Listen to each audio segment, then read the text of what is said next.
여호와의 사자가 길갈에서부터 복임으로 올라와 말하되 내가 너희를 애굽에서 올라오게 하여 내가 너희의 조상들에게 맹세한 땅으로 들어가게 하였으며 또 내가 이르기를 내가 너희와 함께한 언약을 영원히 어기지 아니하리니 너희는 이 땅의 주민과 언약을 맺지 말며 그들의 제단들을 헐라하였거늘 너희가 내 목소리를 듣지 아니하였으니 어찌하여 그리하였느냐. 그러므로 내가 또 말하기를 내가 그들을 너희 앞에서 쫓아내지 아니하리니 그들이 너희 옆구리에 가시가 될 것이며 그들의 신들이 너희에게 올무가 되리라. 여호와의 사자가 이스라엘 모든 자손에게 이 말씀을 이르매 백성이 소리를 높여 운지라. 그러므로 그곳을 이름하여 복임이라 하고 그들이 거기서 여호와께 제사를 드렸더라. 전에 여호수아가 백성을 보내매 이스라엘 자손이 각기 그들의 기업으로 가서 땅을 차지하였고 백성이 여호수아가 사는 날 동안과 여호수아 뒤에 생존한 장로들 곧 여호와께서 이스라엘을 위하여 행하신 모든 큰 일을 본 자들이 사는 날 동안에 여호와를 섬겼더라. 여호와의 종 눈의 아들 여호수아가 110세에 죽음에 무리가 그의 기업의 경내 에브라임 산지 가하스 산 북쪽 딥낫 헤레스에 장사하였고 그 세대의 사람도 다 그 조상들에게로 돌아갔고 그 후에 일어난 다른 세대는 여호와를 알지 못하며 여호와께서 이스라엘을 위하여 행하신 일도 알지 못하였더라. 할렐루야. 우리 열방의 주인 되신 주님의 이름을 찬양합니다. 우리 교회의 머리가 되신 주님 앞에 우리 감사와 찬양과 영광과 존귀의 큰 박수 올려드리겠습니다. 아름다우신 주님, 언제나 찬양받기 합당하신 주님의 이름을 송축합니다. 주님으로 영광을 받아 주시옵소서. 할렐루야. 네, 하나님의 놀라운 은혜 가운데 우리 한몸이름 포도의 성도들 한번 바라보시면서요. 오늘 이 시간 영상으로 함께 예배하는 우리 글로벌 포드 식구들을 향해서도 우리 한번 따뜻한 사랑과 격려와 축복의 박수를 서로에게 보내도록 하겠습니다. 주님의 놀라우신 은혜가 우리 모두에게 있게 되기를 주님의 이름으로 축복합니다. 할렐루야. 네, 여러분 오늘은 굉장히 특별한 주간인데요. 특별히 우리 P&G 워십의 첫 예배 음반인 이렇게 예배해요가 발매되었습니다. 할렐루야. 우리 하나님께 한번 다시 한번 귀한 은혜를 주신 주님, 이 음반을 통해 이 시대 가운데 거룩한 다음 세대를 일으키실 주님의 이름을 찬양합니다. 네, 우리 특별히 타이틀곡은 6 to 7 외에 총 7곡으로 구성이 되어 있는데요. 네, 여러 가지 음원 사이트에서 그리고 P&G 월드 채널에서 들으실 수 있습니다. 정말 이 시대 가운데 오염된 컨텐츠의 홍수 속에서 이 P&G 월드가 그리고 이 P&G 음반이 우리 다음 세대의 거룩한 예배를 일으키는 축복의 통로, 예배의 통로 되기를 축원합니다. 네, 기도로 함께 응원해 주시고 함께 해 주시기를 부탁드리겠습니다. 할렐루야. 사랑하는 여러분, 성령 충만하십시오. 말씀 충만하십시오. 오늘 이 예배가 우리의 미래를 결정짓는 예배 되기를 축원합니다. 너무 감격해서 목이 메이는데 우리 옆 사람에게 이렇게 인사하도록 하겠습니다. 당신의 예배가 미래를 창조합니다. 이렇게 축복하시겠어요? 네, 그 놀라운 은혜가 우리 예배 가운데 있게 되기를 축복합니다. 네, 여러분 중에 이 애플의 아이폰이나 아이패드를 사용하시는 분들 굉장히 많이 계실 것 같은데요. 저도 애플사의 제품을 여러 개 사용하고 있습니다. 그런데 매번 새롭게 출시되는 신제품을 볼 때 저에게는 궁금한 점이 하나 있었어요. 왜 이 아이폰과 아이패드의 후속 모델은 여러분 시리즈나 새로운 모델명이 아닌 제너레이션, 세대라는 표기 방식을 선택했을까 하는 것이었습니다. 여러분은 궁금하지 않으셨어요? 네, 정말 궁금하지 않으셨군요. 여러분 이 삼성만 해도 갤럭시 A, S, Z, 플립 이렇게 가잖아요. 그러니까 다른 브랜드가 모델명이나 연도로 제품을 구분하는 것과 다르게 왜 애플은 이 세대라는 표기를 했을까? 그러니까 이렇게 표현을 사용한 것은 분명 스티브 잡스의 어떤 경영 철학이나 전략에 의도된 것이라는 생각이 들어서요. 제가 자료들을 찾아봤는데요. 역시나 여러 가지 경영 철학의 기반을 둔 이유와 전략이 있었습니다. 먼저 이 애플의 아이덴티티, 즉 그들의 정체성과 브랜드 가치와 철학을 유지하기 위해서였어요. 이 잡스는요, 제품은 한 번에 완성되는 것이 아니라 지속적으로 진화하는 것이다 라는 철학을 가지고 있었습니다. 그에 따라 이 아이폰과 아이패드는 제품 자체가 독립적인 어떤 단일 기기라기보다는 성장하는 생명체처럼 새로운 기능이 추가되고요. 그래서 점점 더 완벽에 가까워지는 존재로 인식되었어요. 그러니까 이처럼 각 세대는 독자적인 혁신을 담고는 있지만 동시에 이전 세대의 연속선상에 있다는 메시지를 이 세대 표기를 통해서 시각화한 것입니다. 더불어 애플의 이 빅피처 안에서 브랜드의 성장 스토리를 지속적으로 만들어가는 과정으로 인식하기 위해서였어요. 그렇기 때문에 다음 세대를 성공시키는 것이 이 기업의 미래 생존과 운명을 결정짓는 너무나 중요한 과업이 되는 것이고 이를 위해 기업이 총력을 다합니다. 여러분, 저는 이 시대 교회가 다음 세대의 출현을 앞두고 이 신앙의 계승을 위해 어떠한 철학과 전략을 가지고 있을까라는 생각을 했어요. 여러분이 하나님의 구속의 경륜은요, 한 세대 안에서 완성되지 않습니다. 그분의 역사는 장구한 시대와 세대를 걸쳐 하나님의 빅피처, 그 완성된 그림을 향해 계속되어야 합니다. 그러기 위해서는 이 믿음의 정체성과 성경적 가치를 계승하고 전수해야 합니다. 여러분 아멘이세요? 우리의 다음 세대가 그 하나님 앞에서 더 온전하고 그분의 뜻에 더 완성된 존재로 세워질 수 있도록 해야 하는 것이죠. 여러분 이것이 바로 하나님의 역사와 교회 미래 운명을 결정짓는 중대한 과업입니다. 오늘 우리는 사사기 말씀을 통해 교회의 미래를 향한 우리의 비전과 다음 세대를 향한 오늘의 막중한 책임에 대해 살펴보려고 합니다. 이 사사기의 시대적 배경은요, 이스라엘이 가나안 땅에 정착한 이후에 왕정이 시작되기 전까지의 기간으로 이 이스라엘 백성이 하나님의 말씀에 순종하지 않고 이 우상 숭배를 반복하면서 반복적인 이 타락과 구원의 순환을 겪었던 시기입니다. 오늘 본문의 이 2장 6절에서 9절까지의 내용은요, 사실 여호수아 24장 28절에서 31절의 내용과 거의 흡사합니다. 그러니까 아주 사소한 차이 외에 이 형식과 내용 모두를 따르고 있어요. 그러니까 사사기의 저자가 바로 여호수아서의 부분을 그대로 그냥 인용했다라고밖에 볼 수 없는 구절입니다. 저자가 본문과 여호수아서의 연결을 지금 의도적으로 시도하고 있는 것이죠. 여호수아와 사사시대는 영적으로 굉장히 단절된 시간처럼 해석되지만 여러분 사실 연대기적으로 시간적으로 따져보면요, 이 시대는 분명 여호수아 시대와 연결되고 맞물려 있기 때문이에요. 자, 오늘 주목해서 볼 부분은 한 시대의 종결과 사사기 이 시대의 탄생이 무엇과 맞물려 있냐라는 점입니다. 자, 우리 사사기 1장 1절 말씀을 같이 한번 읽어보도록 하겠습니다. 시작. 여호수아가 죽은 후에 이스라엘 자손이 여호와께 여쭈어 이르되 우리 가운데 누가 먼저 올라가서 가나안 족속과 싸우리이까. 자, 여러분 이 사사의 시대의 시작은요, 다름 아닌 한 사람의 죽음을 통해서 열렸습니다. 한 세대를 이끌었던 믿음의 지도자가 죽고 나서 이 영적인 암흑기가 시작됩니다. 저는 한 주간 이 말씀을 묵상하면서요, 이 시간의 분절이, 이 새 시대의 출현이 너무나 의미심장하게 다가왔어요. 한 사람의 죽음, 영적 지도자의 부재, 그리고 이것이 결국 이전 시대를 결정적으로 매듭짓고 새로운 시대의 시간을 열고 있다는 것 말이에요. 여러분 지금 가나안 정복 진행 과정은요, 총 3시대가 이렇게 맞물려 있습니다.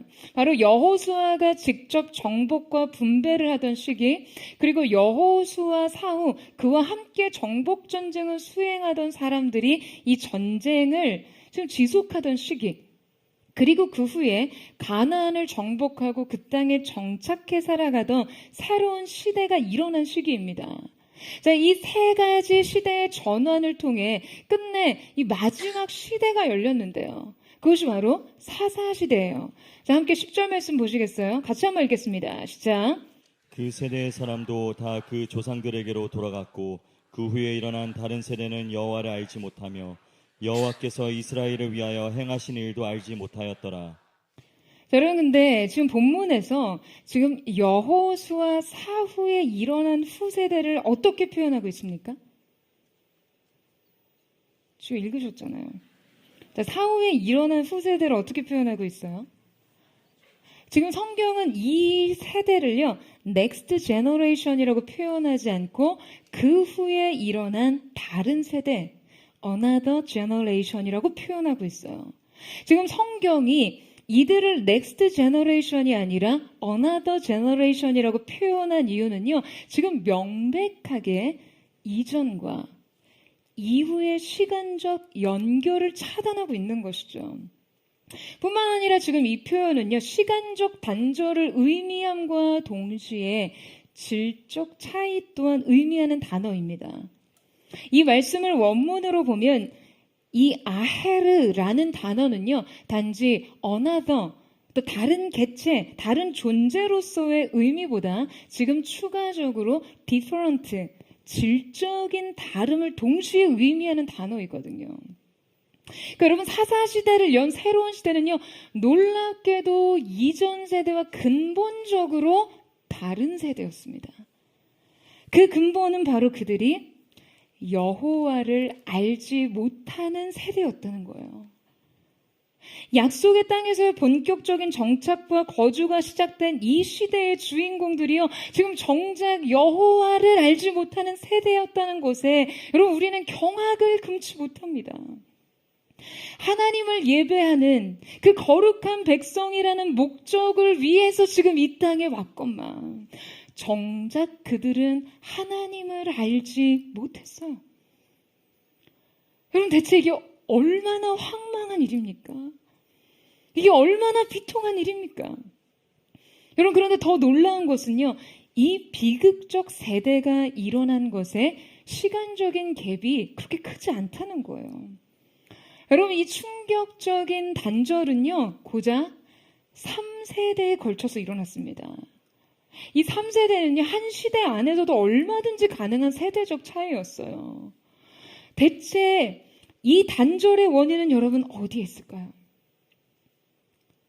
여러분, 오늘 우리가 이 사사시대와 이 비극적 세대의 출현에 대한 말씀을 마음에 새기며 지금 우리의 삶 속에 무엇을 돌아봐야 할까요? 이 신앙적 계승에 대한 우리의 영적 책임은요, 여러분 결코 자녀를 둔 학부모들에게만 해당하는 것이 아니에요. 이것은 우리의 내일에 관한 이야기입니다. 우리의 미래에 대한 경고예요.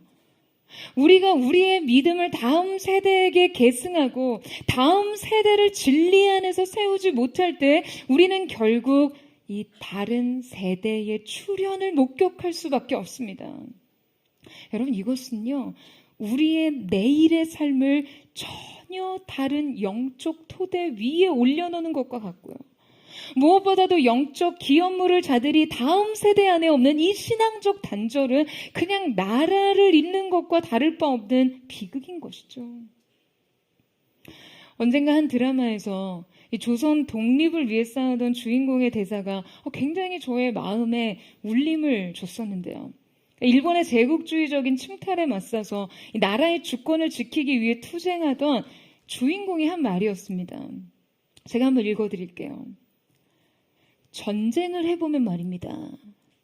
빼앗기면 되찾을 수 있으나 내어주면 되돌릴 수 없습니다. 빼앗기언질정 내어주지 마십시오. 여러분, 빼앗기면 되찾을 수 있지만 내어주면요, 되찾을 수 없대요. 그러니까 어떠한 힘이나 권력에 의해 무언가를 억지로 빼앗길 경우는 지금 그것을 되찾을 권리가 남아있지만 무엇이든지 자발적으로 포기하거나 양도한다면 그것을 다시 얻을 수 있는 정당성을 그냥 애초에 잃어버리게 된다는 것이죠. 저항 없이 굴복하며 그냥 스스로 자신의 권리를 포기하고 양도한 경우 그렇다는 거예요.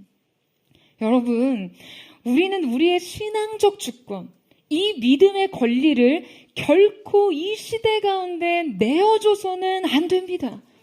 여러분 아멘이세요? 그리고 우리의 시대가요, 상실의 시대가 되어서는 안 돼요. 우리의 다음 세대가 다른 세대가 되어서는 안 됩니다. 우리는 싸워야 해요.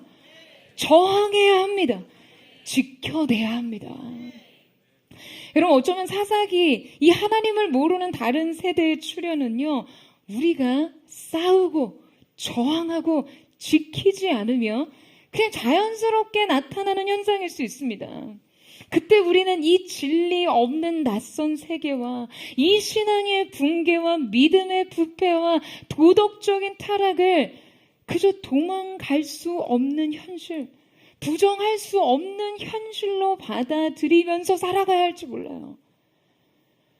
오늘 우리는 사사시대와 새로운 세대의 출현에 관한 이 말씀을 깊이 상고하면서 이 영적 비극이 우리 시대 안에 결코 재현되는 일이 없도록 하나님의 경고와 도전을 받아들여야 합니다.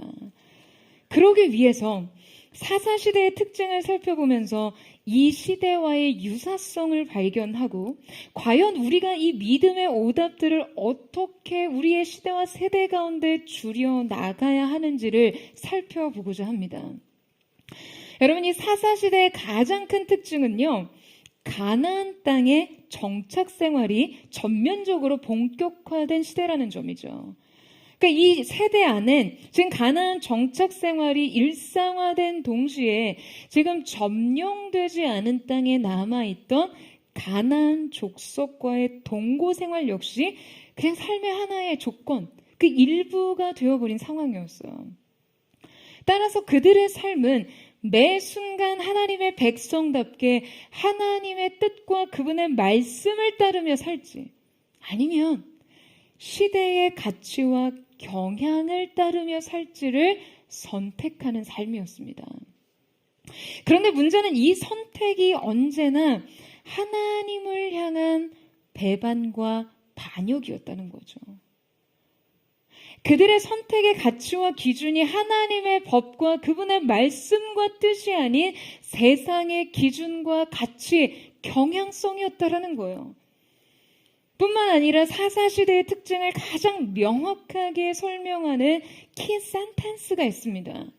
바로 사사기에 사람마다 자기 소견에 옳은 대로 행하였더라 라고 2번이나 강조되어 기록된 말씀이에요. 여러분, 그런데 지금 이 말씀을 깊이 들여다보면요, 이 각자의 옳은 소견이라는 것은요, 단순히 어떤 법이 부재했다는 이야기가 아닙니다. 단지 어떤 무법사회를 말하는 것이 아니에요. 여러분, 사람들은 분명 옳은 대로 행했습니다. 다만 그것이 신앙과 진리라는 절대성이 아니라 각자의 소견이라는 매우 상대화되고 주관화된 기준이라는 점이에요. 여러분, 이것이 바로 우리가 매우 경계해야 할 부분입니다. 지금 여러분, 그들 나름 이 선택의 정당성이요, 각자의 옳음이었다는 거예요. 나름 옳은 대로 행했다라고 생각했다는 거죠.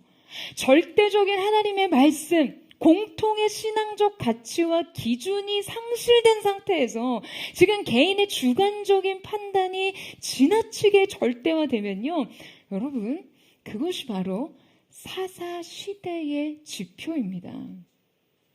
영적 무법시대의 기준이에요. 사사시대의 영적 타락과 붕괴는 바로 이 상대성으로부터 시작됐습니다. 여러분, 포스트 모더니즘의 가장 핵심적인 사상이 뭡니까? 진리의 상대성이에요. 절대적인 진리는 없어요. 그냥 모든 진리는요, 관점에 따라서 다릅니다. 각 개인이나 사회가 진리를 정의하고 각자의 다양한 진리가 공존할 수 있는 사회를 지향합니다. 여러분, 지금 우리가 속한 사회가 이 상대성과 주관성의 기반에 있기 때문에 지금 우리의 삶의 근본은 그 시작부터 하나님의 절대적인 말씀, 그 하나님의 진리와 백척점에 설 수밖에 없어요. 따라서 우리는 원천적으로 이 시대에 저항하면서 살아야 진리대로 살 수 있습니다. 여러분, 아멘이세요? 여러분, 이 시대의 경향성을 거르면서 살아야 하나님의 백성답게 살 수 있는 거예요. 연어가 물살을 거슬러 올라가 생명의 알을 낳는 것처럼요. 진정한 영적 생명을 위해서는 시대의 흐름을 거스를 수 있는 힘이 필요합니다. 그런데 우리는 어떻습니까? 여러분, 이 시대 교회와 성도들은 이 세상에 대한 저항 정신을 가지고 있습니까? 여러분, 우리 자신이 하나님의 이 절대적 옳음과 주권과 하나님의 하나님 되심에 굴복하지 못하는데 무슨 시대의 정신에 저항을 합니까? 하나님이 아니라고 하시는데 고집하고 그분의 선하시고 완전하신 계획을 우리 앞에 보이심에도 여전히 순복하지 못하고 삐지고 토라지고 강팍한 마음 그대로 서 있는 우리 자신이 여러분 어떻게 이 시대 정신을 저항하며 살겠어요? 여러분, 우리가 이 순복을 배우지 못하면요, 우리는 결코 그분의 뜻대로 살 수 없습니다. 이 시대의 진리를 선언할 수도, 시대를 견인할 수도, 그들을 변화시킬 수도 없어요. 개인의 이익과 욕망과 기준이 우선된 삶은 사사시대의 타락과 조금도 다를 바가 없습니다. 여러분, 그렇다면 이제 사사시대의 영적 붕괴와 타락에는 과연 어떤 원인이 있었는지를 함께 살펴보기를 원하는데요. 불과 한 세대를 건너뛰고, 아니 어떻게 이 새로운 세대에 여호수아 세대와의 완전한 신앙적 단절이 생기게 된 것일까요? 그 첫 번째 원인은 바로 부분적 순종 때문입니다. 자, 우리 함께 1장 27절에서 28절 말씀을 같이 한번 읽겠습니다. 시작. 므낫세가 벳소안과 그에 딸린 마을들의 주민과 다안악과 그에 딸린 마을들의 주민과 돌과 그에 딸린 마을들의 주민과 이블러함과 그에 딸린 마을들의 주민과 무깃도와 그에 딸린 마을들의 주민들을 쫓아내지 못하매 가나안 족속이 결심하고 그 땅에 거주하였더니 이스라엘이 강성한 후에야 가나안 족속에게 노역을 시켰고 다 쫓아내지 아니하였더라. 자, 여러분, 하나님께서는 지금 이스라엘 가나안 땅 전체를 정복하기를 원하셨어요. 하지만 그들은 끝내 가나안 족속을 완전히 쫓아내지 않고 지금 일부를 남겨둔 채로 동거합니다. 뿐만 아니라 이스라엘 백성들은 그들에게 지금 강제 노역을 시키면서요, 굉장히 현실적 타협과 이익을 취하고 있어요.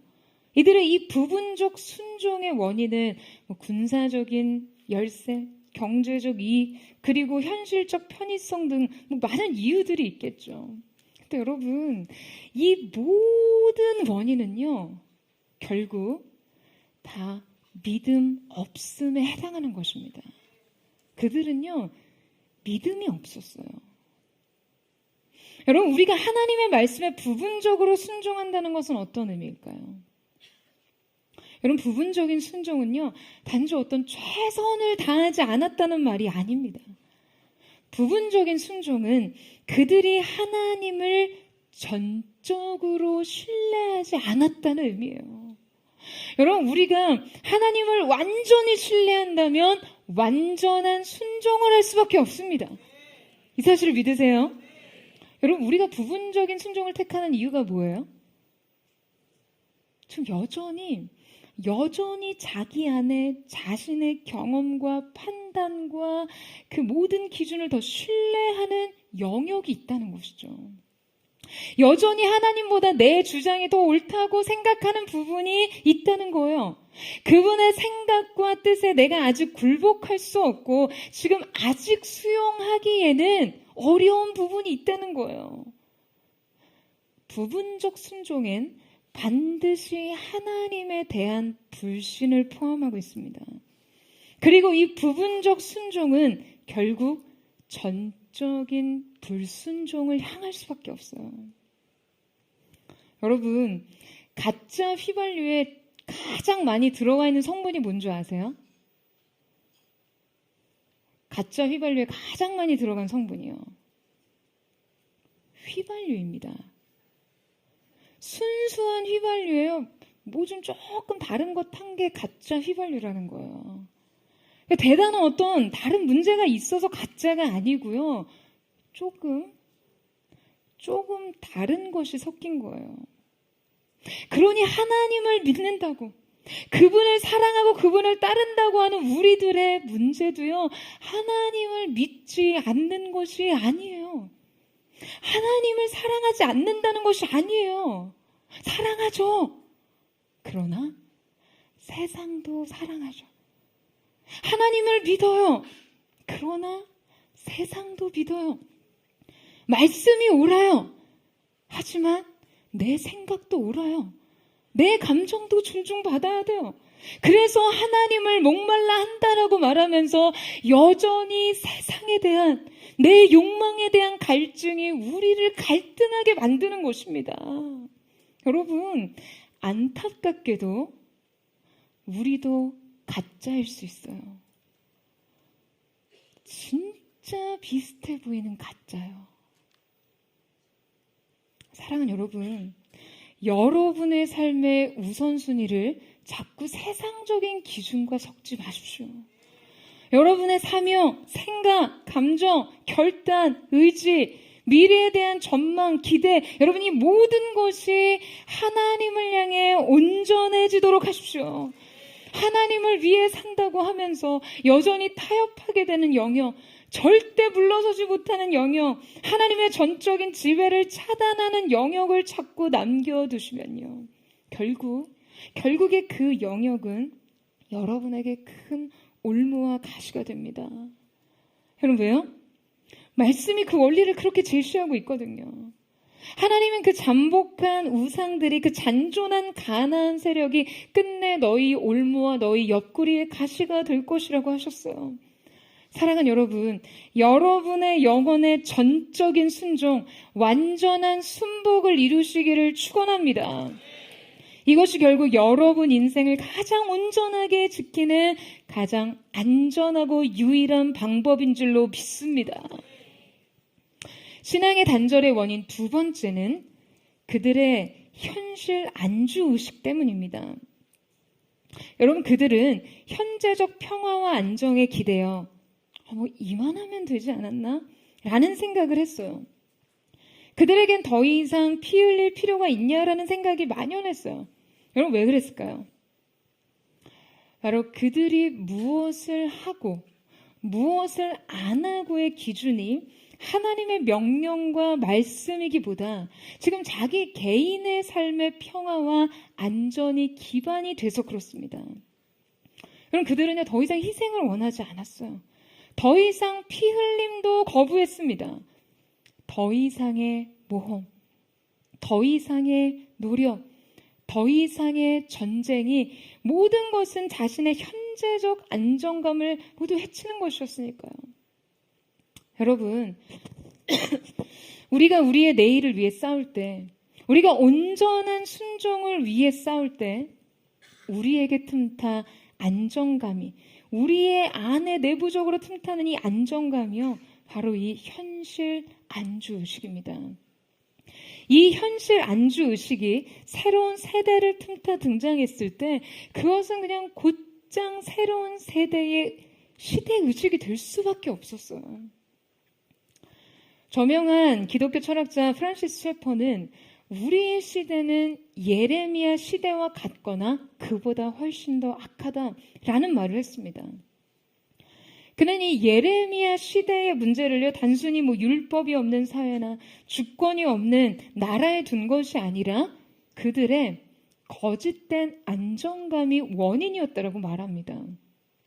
그는 현대인들도 예레미야 시대 사람들과 마찬가지로 어떤 과학적인 성과나 물질적 성취가 주는 안정감을 토대로 영적인 문제, 어떤 영적인 타락을 무시하거나 경시한다라고 주장했어요.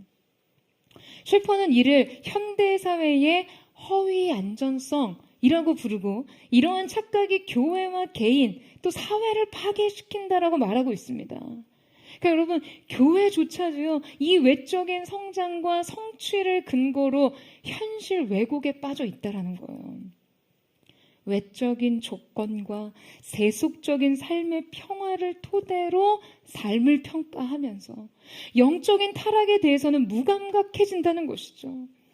그냥 등 따숩고 배부르고 별일 없이 살며 아니 이보다 더 좋은 게 어디 있어요? 그런데 이 셰퍼의 주장은 바로 이것이 예레미야 시대 거짓 선지자들이 백성들을 호도하고 또 믿게 했던 그 거짓된 안정과 평화라는 거예요. 개인적 삶의 평화와 안정만을 근거로 영적인 실상에 대해서는 매우 안정적이라고 느끼는 그 현실 인식이 매우 심각한 함정이라는 거예요. 여러분, 이 모든 영적인 함정과 오류가 우리 가운데 걷어지기를 축원합니다. 여러분, 우리가 현실적, 물질적 삶의 안정감을 기반으로 이 영적인 경계심을 잃어버리는 일을 정말 조심하셔야 돼요. 그냥 잘 먹고 잘 살아지는 그 일에 지나치게 몰두하며 사는 여러분 바로 그 웰빙이요. 그 웰빙이요. 여러분, 이것이 한편으로는 영적 코마 상태나 다름없다는 것을 주의하셔야 합니다. 오늘 우리는 매주 이 임재 속에서 냉정한 현실 직면을 해야 돼요. 엄격한 자기 진단을 해야 합니다. 거짓된 안정감을 버리고 근거도 없는 그 자신감을 버리고 허구적인 기대감을 버리고 우리의 삶을 하나님의 관점으로 바라보고 지금 나의 영적인 상태를 하나님의 기준에서 평가하고 나의 선택을 하나님의 말씀과 뜻에 맞춰야 하는 것이죠. 여러분, 그 은혜가 우리 모두에게 있게 되기를 주님의 이름으로 축원합니다. 여호수아 세대와 새로운 세대의 신앙적 단절의 세 번째 원인은 영적 기억 상실입니다. 여러분, 하나님께서는 사자를 보내셔서 이스라엘에 대한 심판과 경고에 대해서 말씀하시는데요. 자, 이때 이 경고의 메시지를 전하던 여호와의 사자들에 대한 언급을 주의 깊게 살펴볼 필요가 있어요. 지금 이 사자들이 여러분 지금 어디에서부터 어디로 올라가고 있다라고 하고 있죠? 자, 1절 말씀 보시겠어요? 우리 같이 한번 읽겠습니다. 시작. 여호와의 사자가 길갈에서부터 보기모로 올라와 말하되 내가 너희를 애굽에서 올라오게 하여 내가 너희의 조상들에게 맹세한 땅으로 들어가게 하였으며 또 내가 이르기를 내가 너희와 함께한 언약을 영원히 여기지 아니하리니. 자, 여러분, 이 사자들의 출현 경로는 바로 길갈에서 시작됐습니다. 자, 성경은 왜 이들이 길갈에서 왔다라고 기록할까요? 자, 여러분, 길갈은 어떤 곳입니까? 여러분, 길갈은요, 이스라엘의 신앙 여정에서 매우 의미 있는 장소였어요. 길갈은 먼저 언약의 장소를 뜻합니다. 이 길갈이라는 지명은요, 구르다, 굴러가다 라는 어원을 가지고 있습니다. 여러분, 무엇이 굴러갈까요? 뭐가 굴러갑니까? 그들의 과거와 수치가 하나님에 의해서 굴러갔습니다. 하나님께서는 바로 이 장소에서 내가 오늘 애굽의 수치를 너희에게서 떠나게 하였다, 굴러가게 하였다라고 말씀하셨어요. 그리고 이곳에서 언약을 갱신하시고 새로운 관계를 시작하신 곳이 길갈입니다. 그래서 이스라엘 백성들이 가나안 정복을 지역을 점령하고 전쟁을 하고 언제나 길갈로 돌아와서 전열을 가듬는 시간을 가졌어요. 또한 길갈은 기억의 장소예요. 하나님은 이스라엘 백성에게 요단강에서 12지파를 대표하는 12개의 돌을 취해서 길갈의 기념비를 세우라고 지시하십니다. 그래서 여호수아와 이 제사장들이 언약궤를 메고 서 있던 요단강 한복판에서요, 12개의 돌을 취해서 요단강이 갈라졌을 때 길갈의 기념비를 세우고요, 돌을 12개 더 취해서 제사장들이 서 있던 요단강 가운데 세워놓았습니다. 그래서 이렇게 강이 넘치지 않을 때는요, 언제나 그 돌들을 볼 수 있도록 했어요. 그들은 이 기억의 장소를 통해 언제나 그들이 어디에서부터 와서 어디로 가는 존재이며 그들의 승리가 어디에 기반하고 있는가를 기억할 수 있었습니다. 그러니까 지금 길갈로부터 온 천사들은요, 지금 이스라엘 백성에게 여러분 무엇을 상징하고 있나요? 이 처음 언약의 장소, 이 기억의 장소를 그들에게 다시 회복하게 하는 것이죠. 그런데 이 천사들이 지금 여러분 길갈에서 와서 어디에 서 있다라고 하고 있어요? 어디에 서 있어요? 복임에 올라왔습니다. 복임은요, 히브리어로 우는 자들이라는 뜻이에요.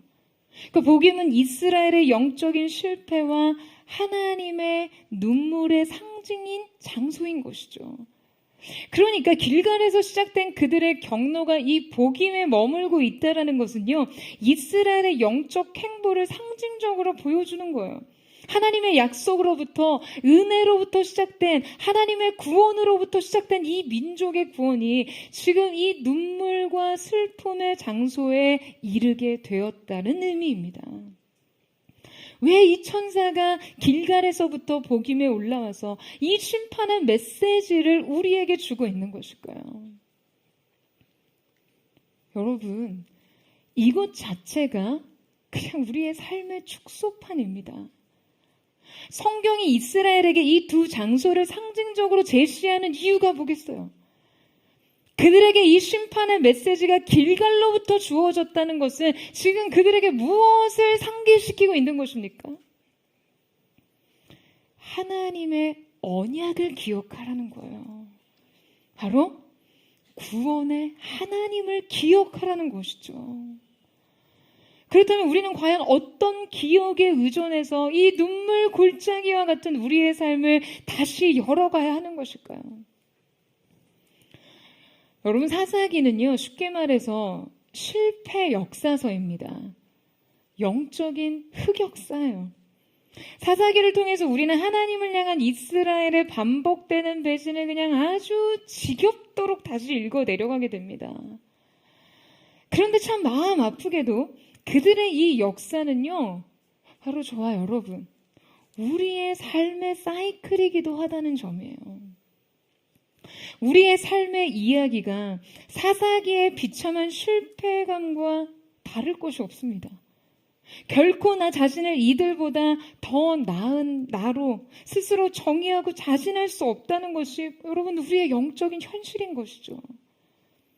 그렇다면 우리가 사사기를 읽어 내려가면서 그저 이 반복된 실패들의 나 자신의 경험을 투영하며 보면 될까요? 그러면 그저 나의 죄성과 본성을 그냥 아주 참담하게 직시하면 되는 것일까요? 아니, 여러분, 사사기는요, 단지 이 반복된 실패를 읽어 내려가라고 주어진 텍스트가 아닙니다. 사사기는 이 반복된 실패에도 불구하고 이들을 끊임없이 끈질기게 다시 찾아오시는 하나님을 발견하라고 주어진 말씀입니다. 여러분, 아멘이세요? 지금 이 반복된 반역을 계속해서 용서하시고 이 반복된 연약함을 계속해서 수용하시고 이 반복된 배신을 계속해서 다시 끌어안으시는 하나님 말이에요. 대체 하나님의 사랑이 어떠하길래 이 반복된 실패 뒤에 이 반복된 용서가 있는가를 발견하라는 것입니다. 오늘 이 자리, 오늘 이 가운데 길갈로부터 시작된 인생의 여정이 복임에 머물러 있는 분 계십니까? 저는 오늘 여러분이 이 자리에서 울며 이 사랑을 다시 발견하는 은혜가 있게 되기를 축원합니다. 울며 다시 주님을 찾기를 원해요. 그 사랑을 다시 만나고 그 추격하시는 하나님의 사랑과 용서에 인생을 다시 드리는 은혜가 있기를 축복합니다.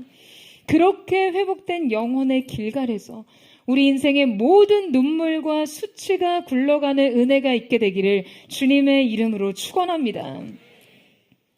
이제 마지막으로 여호수아 세대와 새로운 세대의 신앙의 단절의 원인을 살펴보려고 하는데요. 제가 개인적으로 이 마지막 원인을 진단하면서 마음이 참 아팠습니다. 여러분, 그런 생각이 들었어요. 이 세대가 하나님에 대해서 알지 못했다라고 하죠. 성경은 거듭해서 그들이 여호와를 알지 못하며 여호와께서 이스라엘을 위하여 행하신 일도 알지 못하더라 라고 하나님에 대한 그들의 무지에 대해서 말하고 있어요. 그들이 하나님에 대한 경험적 지식도 또 전수적인 지식도 없는 상태임을 강조하고 있는 것이죠. 그런데 여러분, 참 의아합니다. 여러분, 분명 그들이 아무리 서로의 세대적 차이가 크고 이 세대 사이에 세대적 소통이 단절돼 있었다 하더라도요, 아니 어떻게 지금 그들 사이에 하나님에 대한 이 지식이 전수되지 못하고 그들의 민족적 신앙의 계승이 되지 못했냐는 거예요. 아무리 세대 간의 차이가 크고 전 세대의 광야의 삶과 지금 후 세대의 가나안의 삶의 현실적 기반과 세계관이 그 문화와 환경이 달라졌다 할지라도 단지 이 차이로 인해서는 이 절대적 단절이 발생할 수가 없다는 생각이 드는 거죠. 왜냐하면요, 여러분, 다니엘을 보세요. 다니엘의 삶은 그야말로 뿌리채 뽑혀져서요, 바벨론이라는 제국에 다시 심겨졌습니다. 그들의 이 이방 포로 생활은 철저한 바벨론식 사관과 전략적인 식민 정책에 의해서 완전히 지배됐어요. 다니엘은 바벨론 왕국에서 훈련을 받으며 바벨론의 문화와 신앙 그리고 제국의 관습을 전략적으로 강요받습니다. 그들의 종교적인 정체성과 신앙은요, 그냥 철저하게 표백됐고요. 바벨론적 철학과 과학, 점성술, 그리고 신학을 교육받으면서 바벨론적 가치관을 매우 체계적으로 내면화하도록 했어요. 그런데 여러분, 그럼에도 불구하고 다니엘이 어떠했습니까? 뜻을 정하여 그의 인생에 이제 나라도 없고 주권도 없고 미래도 없고 희망조차 없던 자기 조국의 신앙을요, 결코 포기하지 않고 하나님을 향한 절대적 정절과 충성을 지켰습니다. 심지어 학자들은요, 이때 바벨론의 포로로 잡혀온 다니엘 세대로 인해서 지금 이 제국의 여호와 신앙이 전해졌다라고 분석해요. 놀라운 것은 다니엘이 바벨론의 포로로 잡혀간 시기가 여러분 10대 초반이라는 거예요. 그가 포로로 잡혀간 후로는 바벨론식 세계관만이 다니엘에게 철저하고 전략적으로 이식됐죠. 그러니까 여러분, 그들이 지켰던 이 신앙은요, 이미 조기 교육으로 완성됐다는 거예요. 10대 이전에 완성된 신앙 교육이 그들을 이 이방 제국에서 포로의 정체성으로 살면서도 그 하나님을 향한 믿음을 목숨 걸고 지키게 한 유일한 근거가 됐습니다. 다음 세대의 조기 교육이 필요한 이유가 여기 있어요. 그렇다면 여러분, 바로 이 다니엘의 삶을 보면요, 지금 단지 어떤 낯선 삶의 조건과 이질적인 문화와 환경이 그들을 여호와 신앙으로부터 분리, 단절시킨 것이 아니었다라는 것을 알 수 있는데요. 자, 그러면 어떻게 여호수아의 다음 세대 안에는 이런 완전한 영적 무지와 배교가 일어날 수 있는지 너무 의아하게 되죠. 설득되셨어요? 너무 의아해요. 아니, 어떻게 이토록 이 전 세대와 후 세대가 연결되지 못했던 것일까? 왜 이 둘 사이에 이 신앙적 가치가 계승되지 못했던 것일까? 곰곰이 생각하며 깨달은 바가 있었습니다. 바로 이것이 분리와 단절에 의한 것이 아니라 이 역시 일종의 계승이라는 거예요. 여러분 무슨 말입니까? 여러분 분명 한 세대의 삶에는요, 이전 세대의 비전과 욕망이 투영되어 있습니다. 투영되게 되어 있어요. 그러니까 앞선 세대가 자신의 가치와 기대, 욕망을 가지고 다음 세대에게 헌신하게 되어 있어요. 이게 무슨 의미냐면 다른 세대의 다른 가치는 분명 앞선 세대의 욕망이었다는 거예요. 여러분 부모 세대 안에는요, 숨겨진 묘한 본능이 있습니다.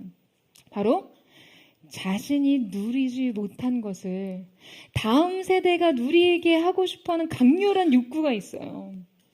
어떤 자신의 결핍, 자신의 바람을요, 자식이 채우고 자녀가 누리기 원하는 어떤 그 내재적인 본능이 있습니다. 그래서 이 굶주린 세대는요, 자녀들이 부족함 없이 먹는 것만 봐도 자기 배가 불러요. 못 배운 게 한인 사람은요, 자식들의 졸업장이 자기 훈장입니다. 가난이 결핍이었던 사람은 부에 대한 탐욕을 자녀에게 모두 이입합니다. 그냥 돈만 많이 벌면 다 되는 줄 알아요. 그냥 돈이 없어서 아주 서럽고 서러웠던 시간을 자녀들의 부요를 통해 보상받고 싶어 합니다. 권력에 대한 집착, 소외된 상처가 있는 사람은요, 자녀들이 아웃사이더가 되지 않을까, 그런 아웃사이더로 살게 될까봐 내심 초조해합니다. 여러분, 이것이 바로 부모 세대의 숨겨진 욕망과 불안이에요. 그래서 이 부모 세대의 숨겨진 욕구는요, 반드시 자녀 세대에게 이입됩니다. 가나안 세대가 지금 하나님을 모르고 신앙세계를 이탈하고 이방 민족과 동거하고 통혼하며 그들의 가치와 문화를 모두 따르고 있는 이들의 삶의 모습은요, 바로 이전 세대의 숨겨진 욕망이었던 것은 아닐까? 어쩌면 이것은 그들의 꿈이 아니었을까? 야, 나는 광야에서 매일 똑같은 것만 먹고 똑같은 옷만 입고 똑같은 풍경 보고 똑같은 일상을 누리면서 너무 단조로운 삶을 살았으니 너 그렇게 살지 마라.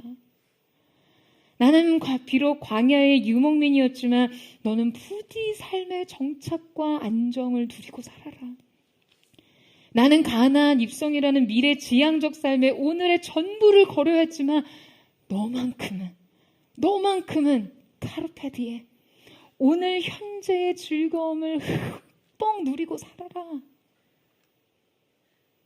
여러분, 이것이 이들의 숨겨진 욕망이자 비전이었다는 거예요. 여러분, 그러니까 이것은 엄밀히 단절이 아니라 어쩌면 이식이죠. 진정한 욕망의 계승이 아니고 무엇이겠어요? 여러분, 그런데 이것은 어쩌면 우리의 부끄러운 자화상 아닙니까? 우리가 자녀에게 기대하는 삶은 여러분 어떤가요? 우리가 꿈꾸고 소망한 나의 미래는 어떻습니까? 어떤 교육 멘토가 자녀의 문제를 상담하는 부모에게 그런 질문을 하더라고요.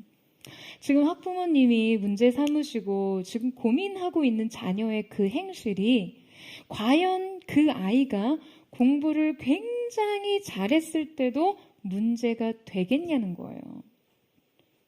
버릇이 좀 없지만 공부가 1등이면 아이가 스트레스 좀 받을 수 있지. 게임에 중독됐지만 공부가 1등이면 애가 여가도 좀 즐겨야지.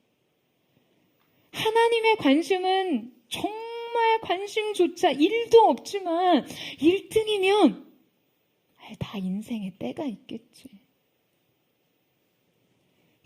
이거면 다 되는 그 한 가지 조건이 공부 아니냐는 거예요.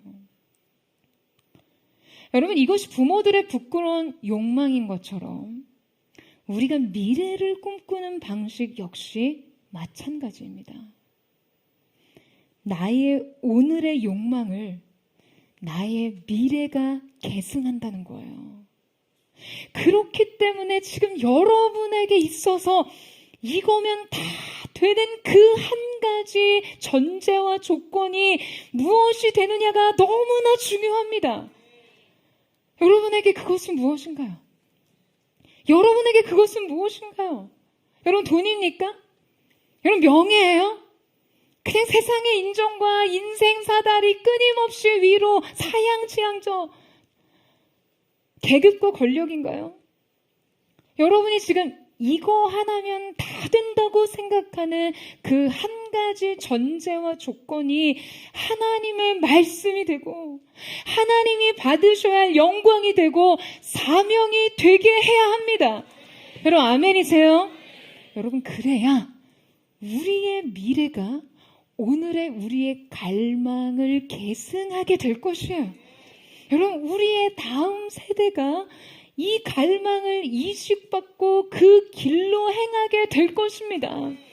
말로 다 하지 않아도 우리 안에 잠재된 무의식, 우리 안에 숨겨진 방향성, 우리 인생의 욕망이 우리의 미래가 되고 다음 세대 가운데 이식되는 결과가 될 거라는 것이에요. 여러분, 우리가 이 내재된 욕망과 갈망을 하나님의 것으로 정돈하지 않으면요, 우리의 다음 세대는 다른 세대가 되고요, 여러분의 내일은 오늘과 다른 미래가 될 것입니다. 여러분, 우리의 내일에 우리의 다음 세대의 다른 어떠한 것이 아닌 하나님을 향한, 하나님에 의한, 하나님을 위한 꿈을 심으셔야 합니다. 할렐루야. 여러분, 이것을 갈망하십니까? 여러분, 오늘 우리는 포드처치의 내일인 PNG 사역의 비전을 선언하는 자리를 마련했습니다. 포드의 다음 세대를 향한 교회 비전과 계획을 여러분과 나누고 이 비전 가운데 여러분의 기도와 섬김이 함께 갈 수 있기를 촉구하려고 합니다. 왜냐하면 우리의 내일, 우리가 여전히 하나님을 예배하고 이 시대와 세대 가운데 하나님의 그 놀라운 구속의 경륜이 계속되게 하기 위해서는요, 우리가 다음 세대에게 이 예배적 갈망을 이식하지 않으면 이 행렬은 이 땅에서 계속될 수 없기 때문에 우리가 그들과 함께 손을 맞잡고 이 행렬에 동참하지 않으면 다음 세대는 다른 세대가 될 것이기 때문이에요. 제가 이번 한 주 말씀 준비하면서 얼마나 영적으로 많은 부대낌이 있었는지 몰라요. 그러면서 다시 한번 생각했어요. 정말이지 이 PNG 사역을 할 때마다 참 영적 방해가 많구나. 교회가 다음 세대에 대한 비전을 선언하는 이 자리에 정말 많은 사단의 방해가 있을 수밖에 없구나 하는 생각을 다시 했습니다. 예전에 이 디렉터가 포드처치 키즈 컨텐츠를 기획하고 제작하면서 항상 그 어떤 사역보다도 힘이 든다라고 이야기를 하길래 제가 그런 말을 한 적이 있었어요. 다음 세대의 사역이 원래 그렇다고요. 왜냐하면 이 사역은 이미 빼앗긴 것을 되찾아와야 하기 때문에요. 여러분, 다음 세대 사역은요, 이미 교회가, 가정이 세상에 너무 많이 빼앗긴 영역입니다. 제 개척 이후에 포드의 모든 여정은요, 현재 새롭게 당면한 문제를 그냥 하루하루 처리하는데 매우 급급한 시간이었어요. 포드처치의 사역은 전례도 없고 레퍼런스도 없고 여유도 없어요. 그냥 하나님이 주신 은혜 가운데 우리는 언제나 그 다음의 확장을 준비해야 했어요. 그러니까 리더로서 그렇게 매번 당면한 문제를 풀어내는 것만으로 쉽지 않을 때가 많았습니다. 그런데 언제나 제 마음에 가장 큰 부담과 책임을 느끼고 갈증과 허기를 느끼게 한 주제가요. 바로 포드의 넥스트에 관한 주제였습니다. 나는 과연 포드가 당면한 현재적 과제만이 아니라 먼 미래를 위해 싸우고 있는가 하는 부담이었어요. 제너럴 일렉트릭의 대표 잭 웰치는요, 리더는 하루 앞도 내다볼 수 있어야 하고 동시에 10년 후도 준비해야 한다는 말을 했습니다. 리더의 눈이 두 개인 이유는요, 한쪽 눈은 오늘을 보고 한쪽 눈으로는 10년 후를 내다봐야 된다는 거예요. 저는 정말로 전적으로 이 말에 동의합니다. 여러분, 우리는 내일을 꿈꾸지 않으면서 결코 오늘을 살 수 없습니다. 저는 포드의 내일인 P&G를 위해 계속해서 꿈꾸는 리더가 되고 싶어요. 그리고 우리 P&G 아이들도 포드 처치를 통해 하나님을 위한 꿈을 꾸기를 원합니다. 그리고 바로 이들이 하나님의 꿈이 되기를 소망합니다. 여러분, 오늘 말씀의 서두에서 이 사사시대의 시작이 어떤 사건과 맞물려 있다라고 말씀드렸죠? 바로 시대의 리더 여호수아의 죽음 이후 영적 암흑기가 시작됐다고요. 탁월한 신학자이자 영적 리더였던 팀 켈러 목사님은 기독교 역사에는 정기적으로 반복되는 쇠퇴와 부흥의 사이클이 있다라고 하셨어요.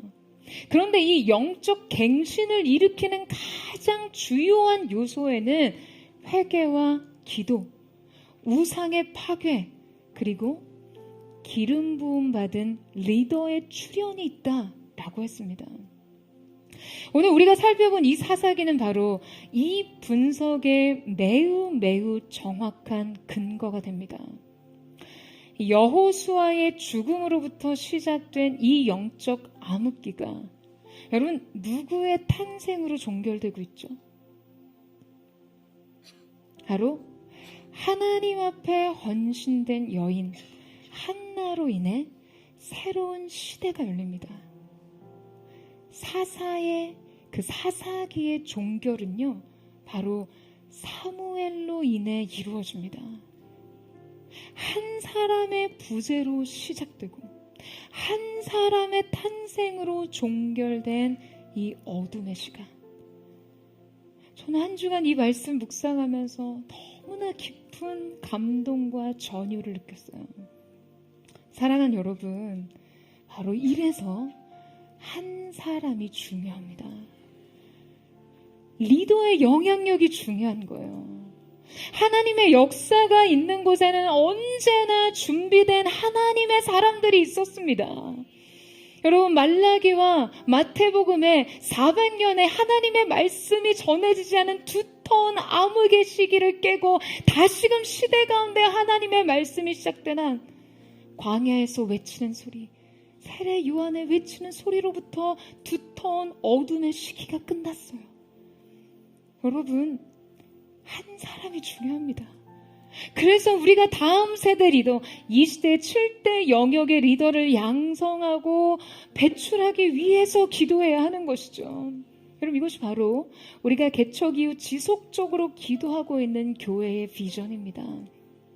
이 한 사람이 하나님을 향한 경외감을 가지고 이 시대와 세대를 견인할 수 있도록 바로 여러분이 바로 이 시대의 어둠을 끊어내는 그 한 사람, 하나님의 역사의 새로운 페이지가 되는 그 사람이 되어주시기를 부탁드립니다.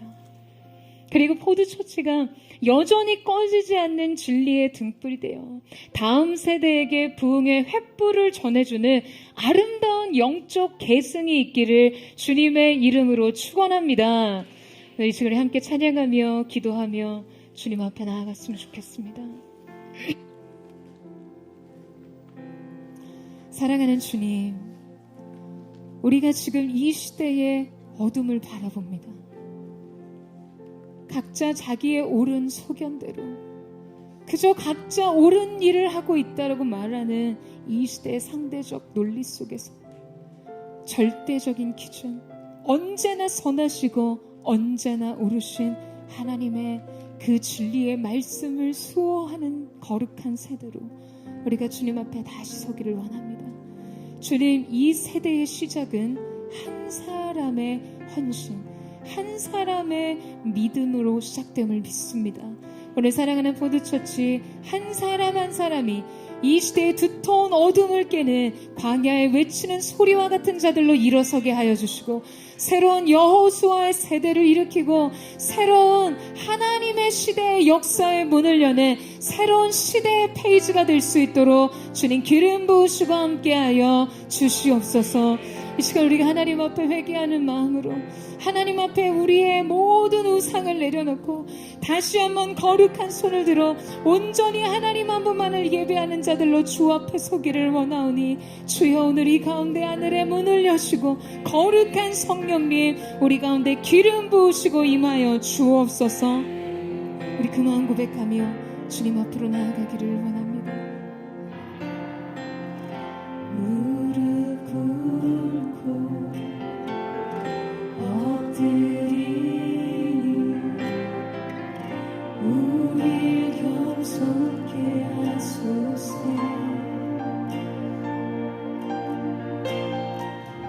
악한 데서 눈을 돌려 모든 우상 버리오니 깨끗한 손 주옵소서. 주님만 높여드리기 원해. 적결한 말 주옵소서. 주님만 높여드리기 원해. 우리 다시 한번 고백합니다. 무릎 꿇고 엎드리니 무릎 꿇고 엎드리니 우리 겸손케 하소서. 악한 데서 눈을 돌려 모든 이상 버리오니 깨끗한 손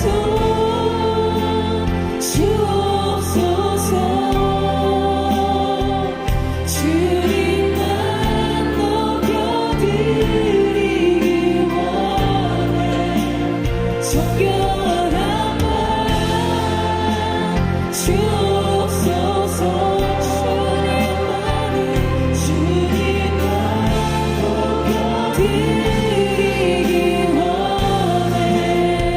이 세대로 주의 얼굴 찾게 하옵소서. 오 야곱의 하나님, 우리 세대로 주의 얼굴 찾게 하옵소서. 오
사랑하는 주님, 우리의 미래는 오늘 우리의 갈망의 그림자입니다.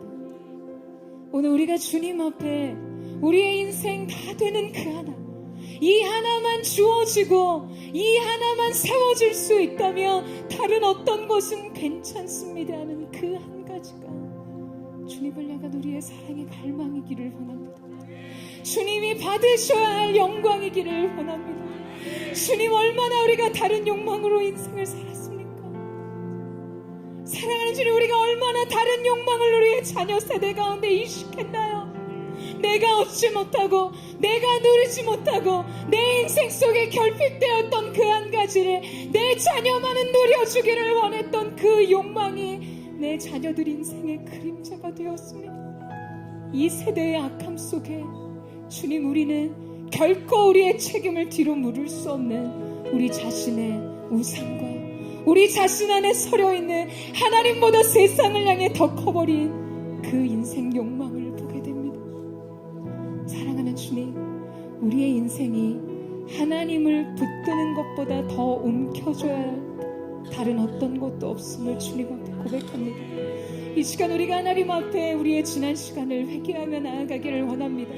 사랑하는 주님, 세상 가치로 인생을 살았던 것, 세속의 허영의 눈으로 삶을 살았던 것, 타인을 바라봤던 우리의 시선, 그 눈으로 내 삶을 평가하고 판단하며 더 많은 것을 얻고 더 많은 것을 소유하고 더 많은 부러움과 허영 속에 노출됐던 우리의 삶을 회개하며 나아갑니다. 주님보다 더 의지하고 주님보다 더 사랑했던 가치, 그래서 우리의 미래가 우리의 욕망의 그림자가 되지 않도록, 우리의 욕망의 열매를 맺지 않도록 사랑하는 주님, 오늘 이 시간이 기도 안에서 새로운 인생 전제가 세워지게 하여 주시옵소서. 하나님에 대한 새로운 기준과 새로운 갈망과 새로운 표대와 새로운 목마름으로 주 앞에 설 수 있도록 우리를 새롭게 하여 주시옵소서.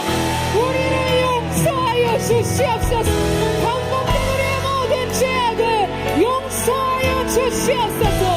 우리 주의 이름으로 짓고 하나님 앞에 회개하며 기도하며 나아갑니다. 주여, 사랑하는 주님, 오늘 이 시간 우리가 주님 앞에 우리의 인생에 주님보다 더 앞섰고 주님보다 더 사랑하며 주님보다 더 의지했던 모든 세상의 욕망과 우리의 모든 우상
드리워진 짙은 어둠 가운데 진리의 기준을 잃어버리고 저마다 스스로 옳다는 기준을 향해 살아가는 이 시대를 향해 어떠한 생각을 하셨나요? 그저 시대의 문제입니까? 세대의 문제인가요? 세상의 문화가 문제입니까? 아니면 그 안에 비춰진 나의 어두움, 내 안에 하나님의 하나님 되시지 못함, 내 안에 하나님이 받으셔야 될 영광이 인생의 가장 중요한 표대와 전제가 되지 못한 나의 신앙의 한 스푼이 이 시대의 어둠 가운데 기여한 그 공로에 엎드려 회개하는 마음이 여러분의 중심이십니까? 사랑하는 여러분, 오늘 이 시간, 오늘 우리의 마음이 이 시대의 새로운 기준이 되기를 주님의 이름으로 축원합니다. 오늘 하나님을 향한 우리의 갈망이 이 시대의 새로운 믿음의 문화가 되기를 원합니다.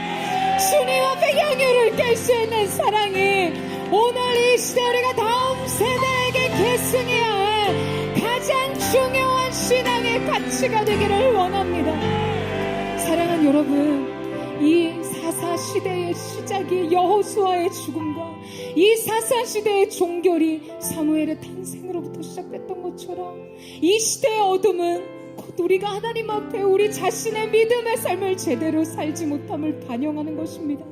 오늘 이 시간 하나님 앞에 뜻을 정한 다니엘처럼 사랑하는 주님, 오늘 나로 인하여 시대적 변화가 시작되는 그 하나님의 한 사람이 되기를 원합니다. 인생의 모든 것 주님 앞에 드리며 하나님이 나의 전부 되심을, 하나님이 받으셔야 할 영광과 주님의 역사가 우리의 인생 흔들리지 않는 전제가 될 수 있기를 원하오니 오늘 그 거룩한 리더들이 한 사람 한 사람의 신앙 고백을 통해 일으켜지게 하여 주시옵소서. 베드로의 고백을 통해 내가 너의 고백 위에 나의 교회를 세우겠다 말씀하신 주님, 오늘 우리의 고백을 통해 이 시대를 다시금 재건하여 주시옵소서.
여러분 이 시간 마지막으로 한 번 더 기도할 때 우리의 다음 세대를 축복하며 기도했으면 좋겠습니다.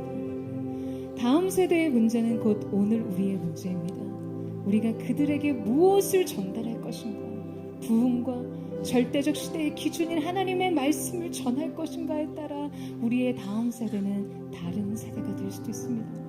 사랑하는 주님, 오늘 사랑하는 PNG 우리의 다음 세대 가운데, 그리고 이 땅의 모든 다음 세대 가운데 진리의 말씀이신 하나님의 말씀의 기준이 선명하게 세워지게 하여 주시옵소서. 결코 다른 것으로 타협할 수 없는 그 말씀의 기준, 하나님 되심이 우리의 다음 세대 가운데 세워지게 하여 주시옵소서. 하나님을 아는 세대가 될지어다.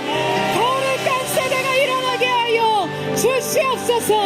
이 마지막 때 부흥의 세대가 일어나게 하여 주시옵소서. 다윗의 장막을 재건하는 거룩한 세대가 일어날지어다.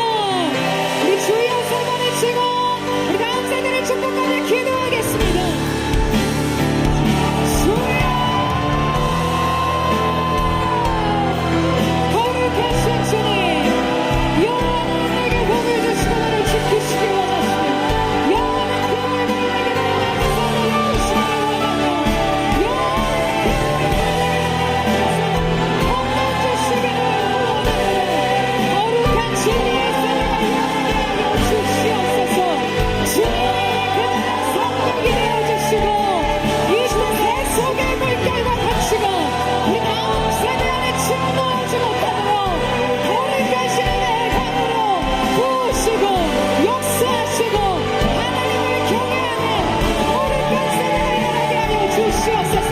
다니엘과 같은 자들, 다윗과 요셉과 같은 자들, 에스더와 같은 자들을 시대 안에 일어나게 하셔서 이 시대에 우리 하나님의 나라는 영원히 세우지 않죠. 여전히 주의 역사가 계속됨을 보여주게 하여 주시옵소서.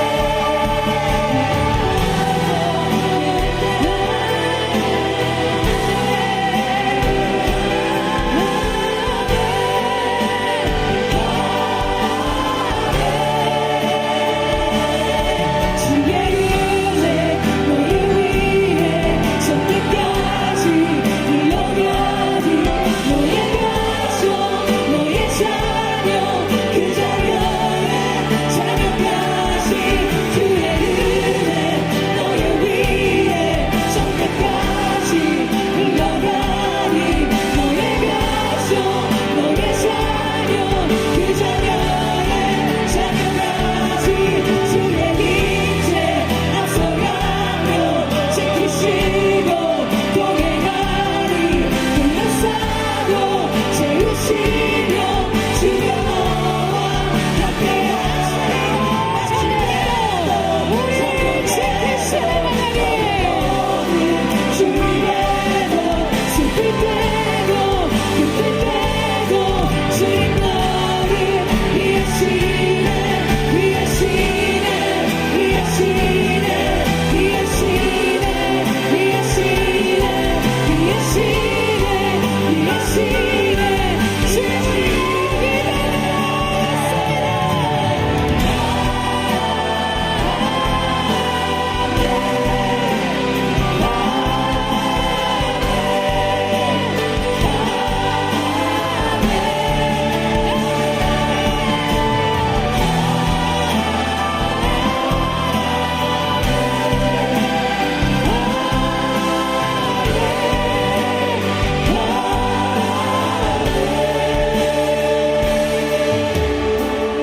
여호와께서 너를 지키시기 원하며, 여호와께서 내게 복을 주시며 너를 지키시기 원하며, 여호와는 그 얼굴 빛으로 내게 비추사 은혜 베푸시기를 원하시며, 여호와는 그 얼굴을 내게로 향하여 드사 평강 주시기를 원하노라. 사랑하는 주님, 아론이 그 백성을 축복하며 기도할 때 하나님께서 그 백성 천대까지 의인에게 복을 주신다 하시 그 말씀을 이루신 줄로 믿습니다.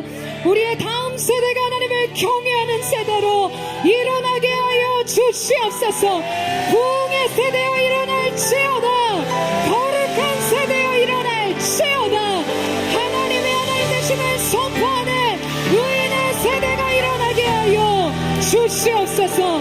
그렇게 일하실 주님의 이름을 찬양하며 주님의 이름을 높여드리며 존귀하신 예수님의 이름으로 기도드립니다.